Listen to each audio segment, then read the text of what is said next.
Ayan. Hello, ma'am. Ano po pangalan niyan? Ayan. Ito ay Katmon fruits. Ayan. Binibidyo natin Katmon fruit. Lasang, ano to? Lasang,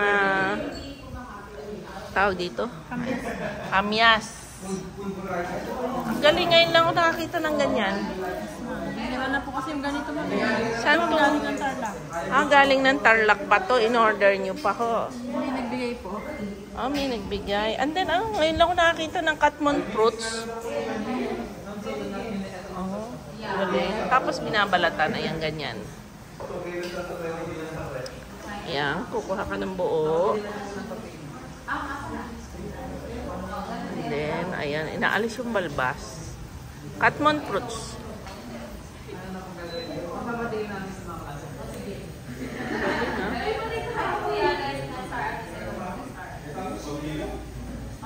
Gagawin, ano po gagawin dito? Jam, ma'am. Jam. Okay.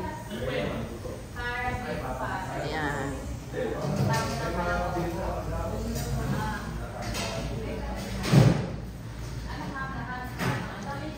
Kanya-kanya pong table dito kung ano-ano yung mga ginagawa, pinaprocess dito sa CLSU. Nandito po tayo ngayon sa CLSU.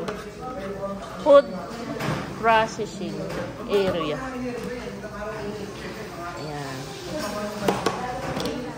Ayan. May balat siya una. Ito ang balat. Tapos makukuha mo sa loob. Itong may balbas. Tapos aalisin ng balbas. Ayun. Tapos uhugasan. Ganun. Binabalat ha. Kaya pala may shell. Yun ang shell na yun. Kasama pa yun. Balat yan, ma'am. Idadry po. Idadry yung shell. Tapos? Gagawin sinigang mix powder. Sinigang mix powder. Maasim siya. Apo, maasim din. So yung kamyas, ganito din ang proseso. Apo, ma'am. Alisin yung ano nun, tapos i-jam pwede rin. Okay. Marami kasi akong kamyas. I-ano nyo lang kami, blender na. Tapos Yun, pag na-blender na po, kaya lang kailangan yung compute kasi sugar ma'am na idadagdag. Sugar. Lulutuin. Tapos jam.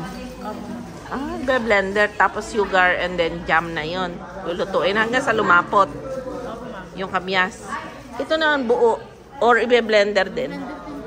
Ganun din ang proseso sa kamyas. May buto to inside. Patingin nga po ng buto. Ayun yung buto. Kaliliit ng buto.